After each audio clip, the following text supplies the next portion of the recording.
అన్ని పత్రికలు చూడండి. ఇవాళ ఈనాడు పత్రిక ఏం రాసింది?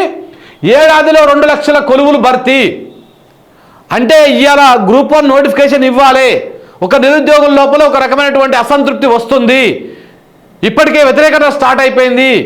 ఈ దేశ చరిత్రలో ఎప్పుడు ఏ ప్రభుత్వం మీద రానంత వ్యతిరేకత ఈ 50 రోజులలో రేవంత్ రెడ్డి సర్కారు మీద, కాంగ్రెస్ సర్కారు మీద వ్యతిరేకత వచ్చింది, వస్తూ ఉన్నది ప్రజల నుంచి. ఏ రైతు దగ్గరికి పోయినా, ఏ కూలి దగ్గరికి పోయినా, ఏ వ్యక్తి దగ్గరికి పోయినా, ఎవరి దగ్గరికి పోయినా వీడేదో పీకి కట్టగడతాడు అనుకున్నాం. కానీ దుర్మార్గంగా ఉన్నది పాలన, కరెంటు పోతా ఉన్నది, అన్ని రకాలుగా ఇబ్బందులు వస్తూ ఉన్నాయని చెప్పేసి ప్రజల నుంచి ఒక రకమైనటువంటి విమర్శలు, ఇక్కడ వ్యతిరేకత వస్తూ ఉంది. ఇంకా దాంతోపాటు నిరుద్యోగుల్లో కూడా తీవ్రమైనటువంటి వ్యతిరేకత వచ్చే అవకాశం ఉందని చెప్పేసి ఇవాళ అన్ని పత్రికలు కట్టకట్టుకొని గ్రూప్ 1 మీద ఇక్కడనే 15,000 పోలీసు ఉద్యోగాలు ఇస్తాము, గ్రూప్ 1 పైన దారెటు, ఇట్లా రకరకాలుగా వార్తలు రాసి ప్రజలను తప్పుదోవ పట్టియాలని, నిరుద్యోగులను తప్పుదోవ పట్టియాలని చెప్పేసి ఒక వార్త. ఏడాది తిరిగేలోగా 2 లక్షల జాబ్స్, ఏడాది తిరిగేలోగా 2 లక్షల జాబ్స్ ఇస్తామని చెప్పేసి అన్నింటిలో రాయడం జరిగింది. ఒకసారి చూడండి.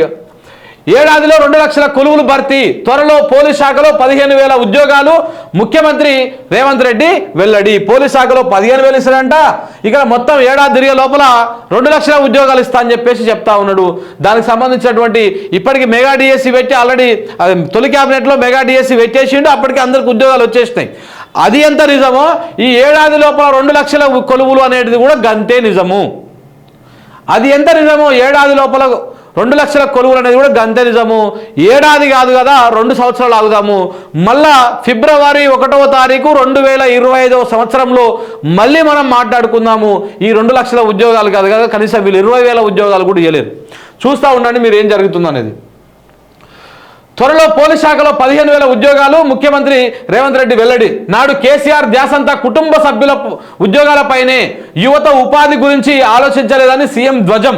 6,956 మంది స్టాఫ్ నర్సులకు నియామక పత్రాలు అందజేత. నాడు ధ్యాసంతా ఎవరి మీద అంటున్నాడినా? కుటుంబ సభ్యుల ఉద్యోగాల మీదనే అని చెప్పేసి చెప్పినాడు. మరి ఈ ముఖ్యమంత్రి గారి ధ్యాసంతా ఏంది? ఇప్పుడు ఇలా కొన్ని ఓపెన్గా మాట్లాడుకుందాము. ఈ విషయంలో కొంత క్లారిటీగా మాట్లాడాల్సినటువంటి అవసరం ఎంతైనా ఉంది మిత్రులారా. ఇప్పుడు కేసీఆర్ని ఇటు రాదాం. ఈయన కేసీఆర్, ఈయన రేవంత్ రెడ్డి. ఓకే, ఈయన రేవంత్ రెడ్డి. కేసీఆర్ కుటుంబం నుంచి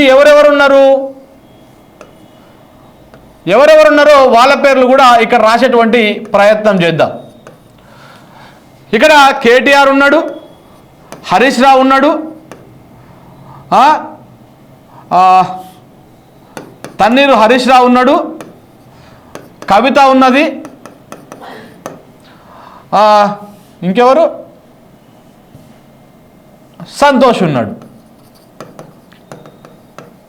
ఇదొక్కటే నామినేటెడ్ పోస్టు. అంటే నామినేటెడ్ అంటే రాజ్యసభ సభ్యుడు. వాళ్ళు మిగతా అన్నీ కూడా ఈయన సిరిసిల్ల ఎమ్మెల్యే,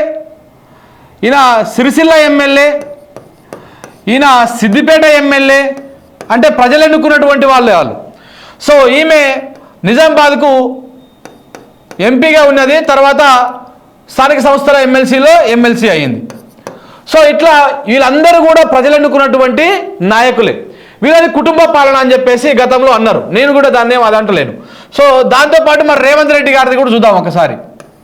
రేవంత్ రెడ్డి గారిది ప్రజలు ఎన్నుకున్న వీళ్ళందరూ కూడా, కేటీఆర్నేమో సిరిసిల్ల ప్రజలు ఎన్నుకున్నారు, ఎమ్మెల్యేగా గెలిపించుకున్నారు. హరీష్ రావునేమో సిద్దిపేట ప్రజలు ఎమ్మెల్యేగా గెలిపించుకున్నారు. కవితనేమో నిజామాబాద్ నుంచి ఎంపీగా గెలిపించుకున్న తర్వాత ఎమ్మెల్సీగా పోటీ చేస్తే స్థానిక సంస్థల అదే నియోజకవర్గం నుంచి ఎమ్మెల్సీగా ఉన్నారు. ఇది పోతే ఒక సంతోష్ కుమార్ ఒకటి రాజ్యసభ సభ్యుడు, వాళ్ళ పార్టీ తీసుకున్నటువంటి నిర్ణయం కాబట్టి ఇది సరే, ఇది ఒక్కటి సొంత ప్రయోజనం కోసం ఇచ్చాను అనుకుందాం కాసేపు. అయితే రేవంత్ రెడ్డి విషయంలో చూద్దాం.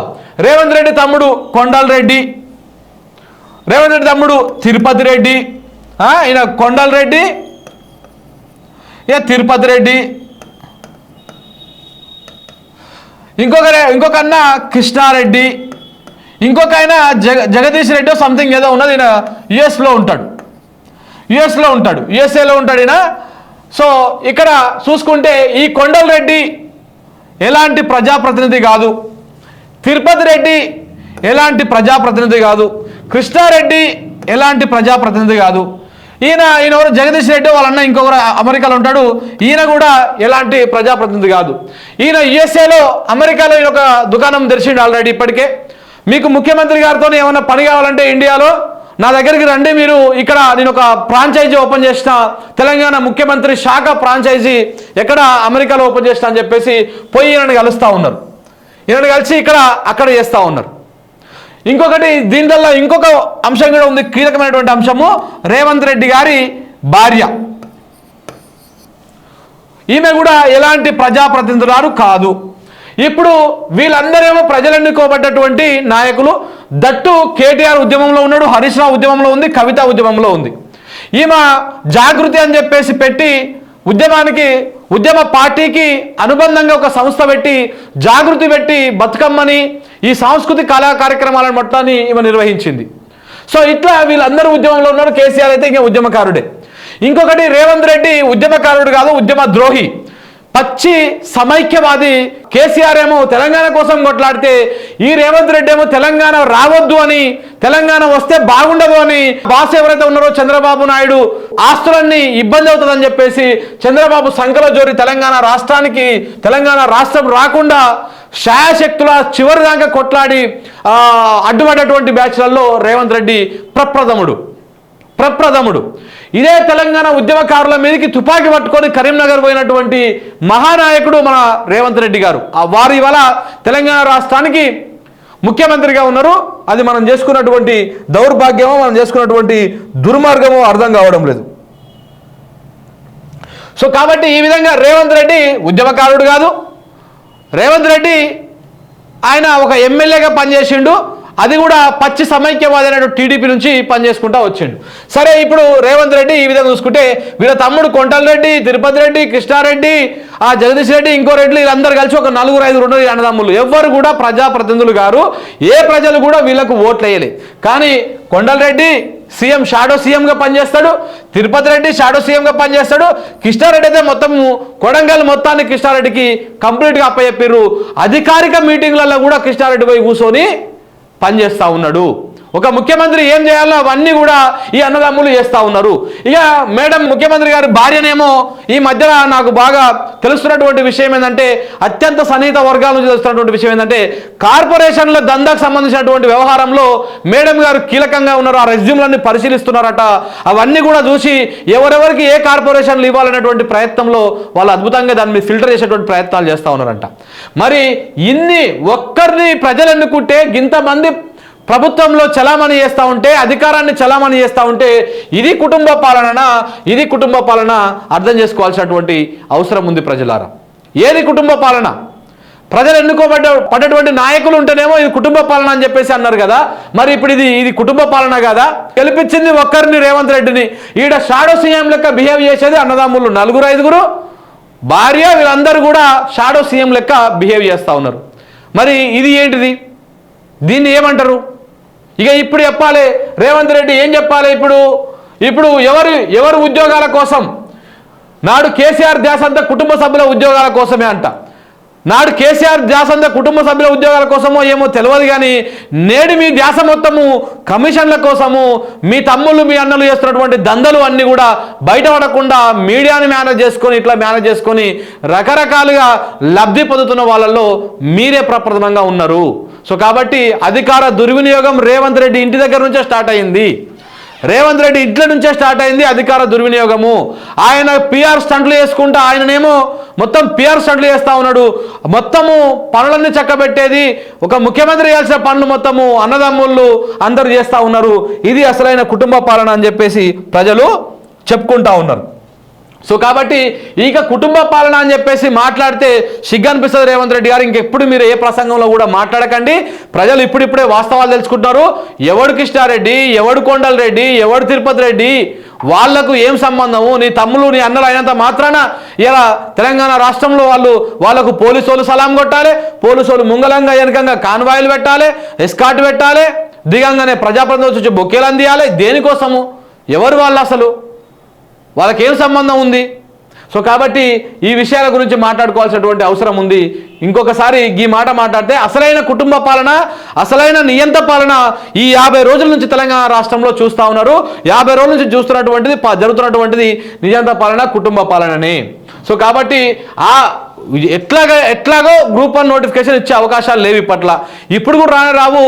ఇప్పుడు ఏం చెప్తారంటే, మీరు మళ్ళా కూడా మా కాంగ్రెస్ పార్టీకి ఓటు వేయకపోతే రేపు ఆ నోటిఫికేషన్లు కూడా రావు, మళ్ళీ ఇబ్బంది పడతాము అని చెప్పేసి మళ్ళా కాంగ్రెస్ పార్టీ వీళ్ళను బ్లాక్మెయిల్ చేసేటువంటి అవకాశాలు కూడా కనిపిస్తూ ఉన్నాయి. కాబట్టి ఇదంతా ఒక డ్రామా అన్నమాట. ఇంకా సేమ్ ఆంధ్రజ్యోతి కూడా అట్లనే రాసింది చూడండి. 15,000 పోలీసు ఉద్యోగాలు త్వరలో నోటిఫికేషన్, ఏడాదిలోగా 2 లక్షల ఉద్యోగాలు భర్తీ చేస్తాం, అంతా ఒకరే రాసింది. అయోధ్య రెడ్డి ఆడ కూర్చొని రాసిస్తాడు స్క్రిప్టు. నేను చెప్తా ఉంటా కదా, రోజు చెప్తా ఉంటా కదా, గిదే వాస్తవము. నాకు తెలుసు కదా, మేము జర్నలిజం ఫీల్డ్లో 15 సంవత్సరాల నుంచి ఉంటున్నా.